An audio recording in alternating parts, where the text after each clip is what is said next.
right, so today we're diving into a case that is, well, perplexing, to say the least.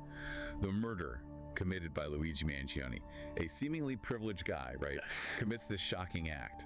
But we're going to go deeper than just the headlines here. We're going to try to figure out the why. It's fascinating, isn't it? I mean, this case, it really pushes us to go beyond just the basic facts, the who, what, where.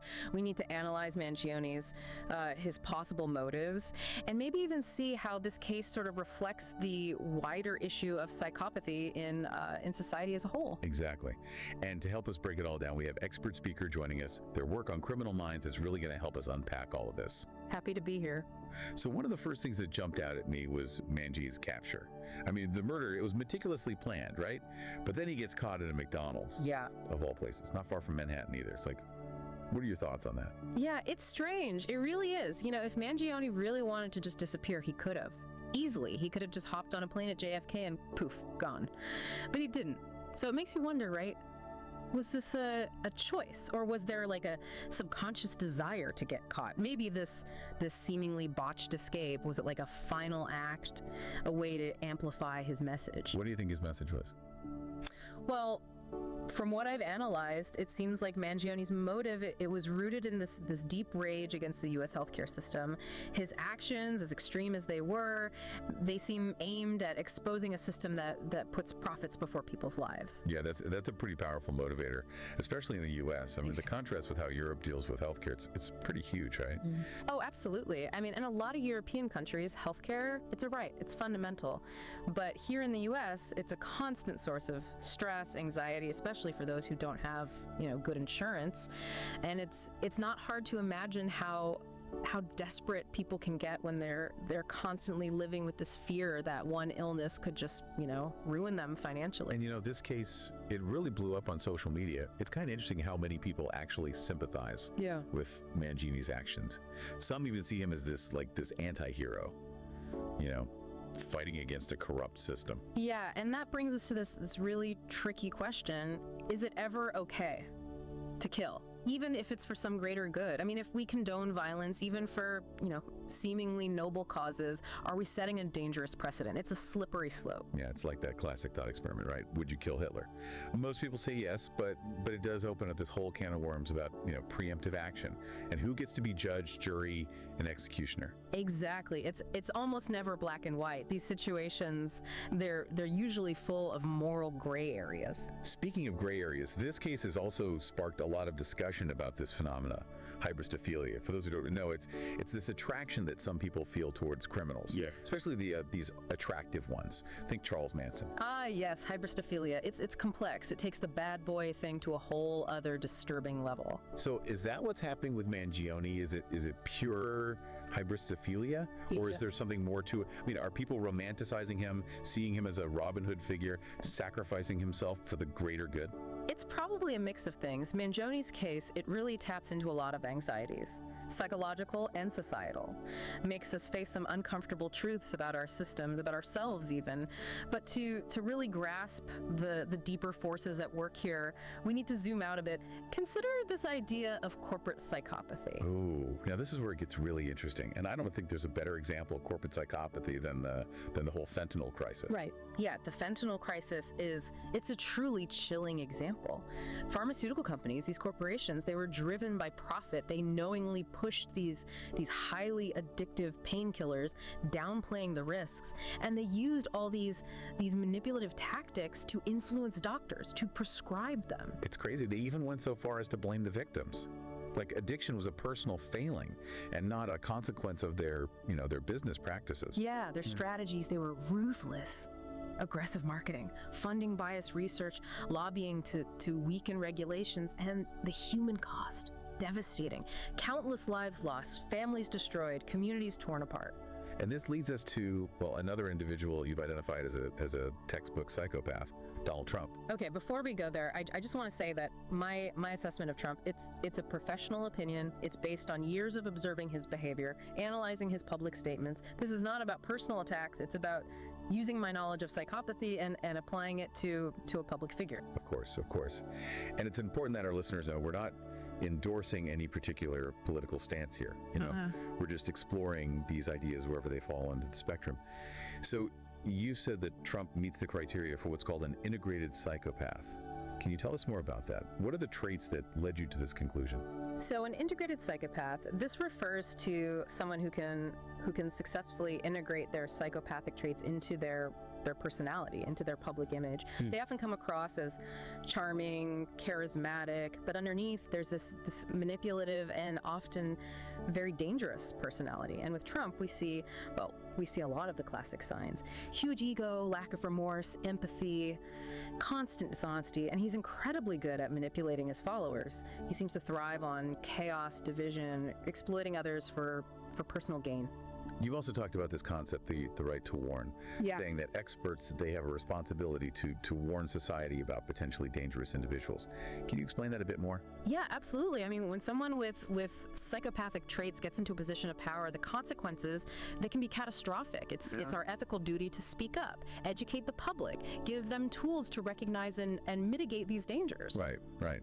And speaking of influences, you've pointed to this relationship between Trump and his former lawyer, Roy Cohn, who by many accounts was a psychopath himself. Roy Cohn was a master manipulator, a ruthless guy. He really instilled this win-at-all-costs mentality in Trump, and their relationship, the way it's been portrayed in the media, it really gives you a glimpse into how these formative influences can shape someone, can contribute to the development of these psychopathic traits. It's like a dark apprenticeship. Yeah. And eventually the apprentice, he surpasses the master in ruthlessness. And that brings us to a pretty chilling thought that you've brought up before. This idea that psychopathy can be contagious. What do you mean by that? It's a disturbing concept, I know. But a leader's behavior, especially one who exhibits these psychopathic tendencies, it can spread. Think about Trump's rhetoric. The fear-mongering about immigrants, the labeling of anyone who disagrees with him as the enemy within. This kind of language, it has a ripple effect. It normalizes aggression, prejudice, disregard for the truth. So it's not just the individual psychopaths we need to be wary of, but the spread of their toxic worldview. Exactly. Mimicking psychopathic behavior, it might seem appealing at first. It can give you a sense of power, control, even belonging. But it's a dangerous game. It erodes your moral compass, and ultimately it just contributes to this society filled with fear, suspicion, exploitation. That's a pretty bleak picture. Yeah. But if we can't always prevent psychopathy, how do we protect ourselves? How do we protect future generations from its harmful effects? You've said that raising resilient children is key. Yeah, that's right. We have to give our kids the psychological tools they need. Tools to resist manipulation, to recognize and reject harmful ideologies, to build healthy, ethical relationships. So what are some of the key traits of these resilient kids? Well, first of all, they focus on the positive. Yeah. They can find the good in even the toughest situations. They aren't naive, but they have this sense of hope, this optimism that helps them get through the rough patches. That's so important, especially nowadays when we're just bombarded with negativity and fear. Yeah. You know? What else sets these kids apart? Second, resilient children. They have this strong moral compass. They know right from wrong, and they don't give in easily to peer pressure or to taking shortcuts. They stand up for what they believe in, even when it's not popular. So we need to be actively teaching them these values, not just with our words, but with our actions too, right? Oh, absolutely. And finally, these kids, they have a passion for learning, for self-improvement. They're curious about the world, always wanting to learn new things to better themselves. They don't run from challenges. They see them as opportunities to grow. So we're talking about raising kids who are not just mentally strong, but ethically grounded and intellectually curious. That's a pretty big task, but it's crucial. It is. It really is. And it all comes back to this idea of nurturing critical thinking. These kids, they're less likely to be, seduced by easy answers, by charismatic manipulators, because they're always questioning, always searching for a deeper understanding. Makes sense. But, it does feel a bit overwhelming. I mean, we've been talking about these high-profile examples, right? Yeah. But like you said, psychopathy, it's a spectrum. It can be anywhere. Workplaces, families, our friends. So how do we spot it in everyday life? What are the warning signs? One of the most powerful tools we have is our intuition. Those gut feelings, those feelings of unease, of confusion, maybe a sense that something's just off. Don't ignore those. Pay attention. It's like if your spidey senses are tingling, sums up. Exactly. Trust your instincts. If someone consistently makes you feel uncomfortable, if their words and their actions don't match up, if you find yourself questioning their motives, step back. Pay attention to those inconsistencies. So what else? What else should we be looking for? What are some other signs? Look for patterns of behavior. Does this person break promises? Do they manipulate situations to their advantage, often at the expense of others? Do they lack empathy? Do they not seem to care about the feelings, the well-being of the people around them? So it's not just about one-off instances. It's about this consistent pattern of selfish behavior. Just disregard for how it affects others. Precisely. And remember, actions speak louder than words. Don't get fooled by charm or charisma. Look at how they treat other people, especially people they see as beneath them. How do they handle conflict? Do they take responsibility? Or do they just blame everyone else? Good point. It's so easy to fall for someone's charm, Right. But we really do have to look past that. Pay attention to their actions. Yes, and don't be afraid to set boundaries. Psychopaths they're experts at taking advantage of weaknesses, pushing boundaries. If someone keeps disrespecting your boundaries, makes you uncomfortable, don't hesitate to distance yourself. You have every right to protect yourself, physically and emotionally. Wow, we've covered a lot today, from Luigi Mangione to the broader issue of psychopathy, corporate greed, the potential for it to spread. It's a lot. It is, but remember, knowledge is power. Understanding psychopathy, recognizing those red flags, learning to protect yourself. These are essential steps. If we want to build a more humane world, we don't have to let fear control us. That's a powerful message. We might not be able to wipe out psychopathy entirely, but we can empower ourselves, make informed choices, set boundaries, prioritize our own well-being. Absolutely. And remember, there are resources out there if you need help. Therapists, support groups, organizations dedicated to raising awareness. Don't be afraid to reach out. That's good to know. Thinking back to Luigi Mangione, his case, it really shows you how complex human behavior is. It's easy to just label him a monster, but there's this whole story there. Pain, frustration, this desperate attempt to shine a light on a system that's failing so many people. It's a reminder that even the most extreme acts, they often come from these complex societal problems. With Mangione, we see the broken healthcare system, the fear, the desperation that so many Americans feel about their health, their well-being. It's a system that can feel so dehumanizing, where people are just numbers, policies, profit margins. And when people feel unheard, unseen, it can breed anger, resentment, and sadly, sometimes violence. His actions were wrong, no doubt.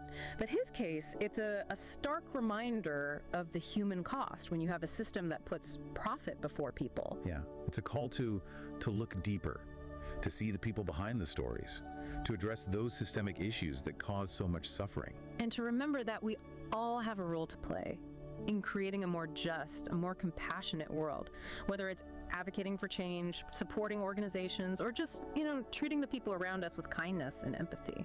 Well said. Well, I think it's time to wrap up this deep dive. We've explored some dark corners of the human psyche today, but hopefully we've also, sparked some good conversations. It's been a pleasure being here. The pleasure was all ours. And to our amazing listeners, thank you for diving deep with us. Keep thinking, keep those questions coming, and we'll see you on our next deep dive into the fascinating world of Fale. We'll keep you guessing for now. Until then, stay curious. They're not, naive or anything. They just have this sense of hope, this optimism. It helps them deal with tough situations. Yeah, that's huge. Especially these days, it feels like we're just surrounded by so much negativity, so much fear. What else makes these kids different? Well, another thing is resilient kids, they have this strong moral compass. They know what's right, what's wrong, and they don't cave to peer pressure easily or take shortcuts. They stand up for what they believe in, even when it's not the popular thing to do. It sounds like we need to be actively teaching them these values, not just talking about it, but living it ourselves, right? Absolutely.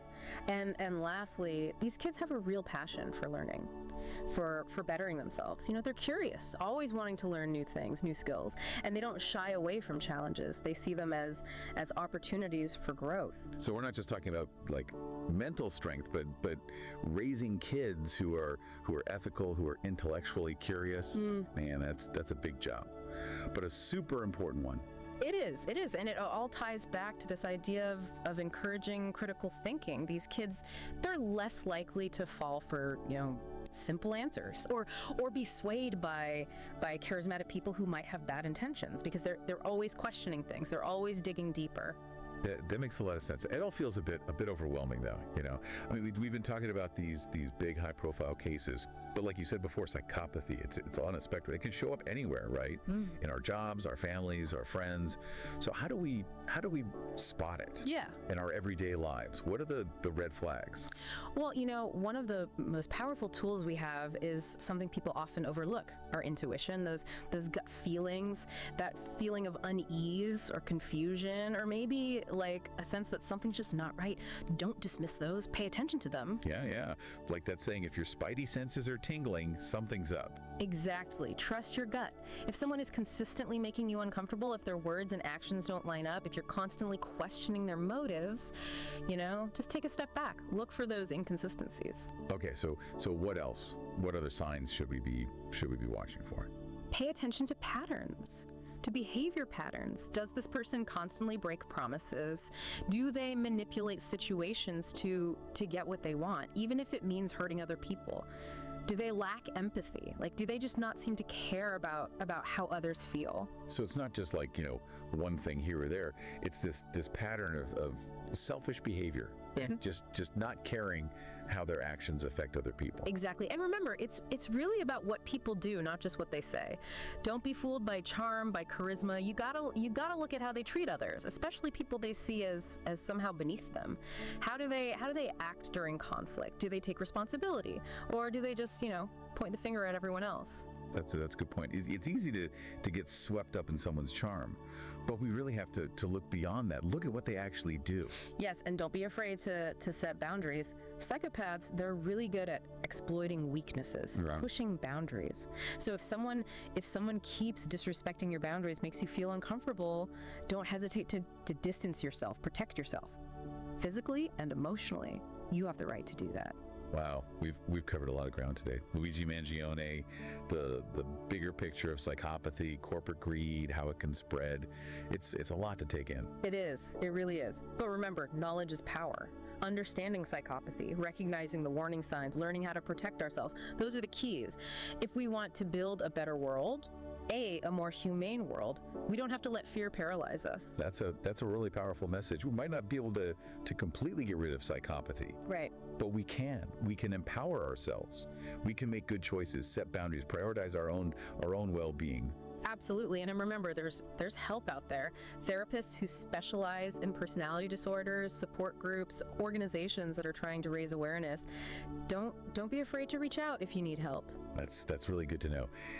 Going back to Luigi Mangione, his case, it really highlights how complicated human behavior is. Yeah. It's so easy to just write him off as a monster, but there's a whole story there: pain, frustration, this desperate attempt to point out a system that's failing people. It's a reminder that even the most extreme acts, they often have their roots in these complex social problems. And with Mangione, we see the broken healthcare system, the fear, the desperation that so many Americans feel about their health, about just getting by. It's a system that can feel so dehumanizing, where people are just numbers, policies, profits. And when people feel like they're not being heard, not being seen, it can breed anger, resentment, and unfortunately sometimes violence. Yeah, his actions were wrong. There's no question about that. But his case, it really shows us the human cost of a system that puts profit before people. It's a call to look deeper, to see the individuals behind the headlines, to try to address those big systemic issues that cause so much suffering. And it's a reminder that we all have a part to play in making the world a better place, a more just, a more compassionate place. Whether it's, fighting for change, supporting organizations that are doing good work, or just treating each other with kindness and empathy. Well said. Well, on that note, I think it's about time to wrap up this deep dive. We've definitely gone into some dark territory today, but I hope we've sparked some thought-provoking discussions. It's been a pleasure being here. The pleasure was all ours. And to our amazing listeners, thank you so much for diving deep with us. Keep those brains buzzing. Keep asking those questions. We'll see you on our next deep dive into the fascinating world of Well, we'll keep you in suspense for now. Until then, stay curious. You know, as we're wrapping up here, I keep thinking about something you said earlier about psychopathy existing on a spectrum. We've been talking about these really extreme cases, but it's not always so dramatic, right? It's not always about these huge crimes or these larger than life personalities. That's right, yeah. It can show up in much subtler ways in our everyday lives. We might run into people who have some of these traits without necessarily meeting, you know, the full criteria for a clinical diagnosis. So how do we deal with that? How do we protect ourselves without becoming paranoid about everyone we meet? It's about finding that balance, right? It's not about looking at everyone with suspicion. It's more about being aware of your own feelings, your own experiences. Pay attention to the people you're surrounded by, the dynamics of your relationships. Are there any questions we can ask ourselves to kind of assess those relationships? Oh, absolutely. Ask yourself, do these relationships, do they lift me up? Do they support me? Do they make me feel good? Or on the flip side, do they leave me feeling drained, confused, less than? Wow, those are some powerful questions. It's a good reminder to really be mindful of who we spend our time with and how those relationships are affecting us. Exactly, yeah. And if you find yourself constantly questioning someone's motives, feeling like you're being manipulated or noticing a pattern of hurtful behavior, you know, trust your gut. Create some distance. It's been a fascinating deep dive today, and honestly a bit unsettling at times. We've been exploring some pretty dark parts of human nature. We have, yeah. But I really believe it's important to shine a light on these things. The more we know about psychopathy, the better we can protect ourselves and hopefully create a healthier society. This deep dive has definitely given me a lot to think about, and I'm sure our listeners feel the same way. I hope so. And remember, you know, there's always more to learn. If this conversation has sparked your interest, I encourage you to keep exploring these topics. Great advice. And for our listeners who are looking to go even deeper, well, stay tuned for our next deep dive. We're going to be unraveling the psychology of cults. We'll be looking at why people join cults, the dangers of giving up your independence to a charismatic leader, and all the psychological tricks that are used to manipulate and control people. Oh, that's going to be a good one. A captivating look at the power of influence and how important it is to think critically. As always, we'll be here to guide you through it all, offering insights, analysis to help you understand these complex issues. So until then, stay curious, stay informed, and stay safe out there. And remember, knowledge is power. Thanks for joining us on the Deep Dive.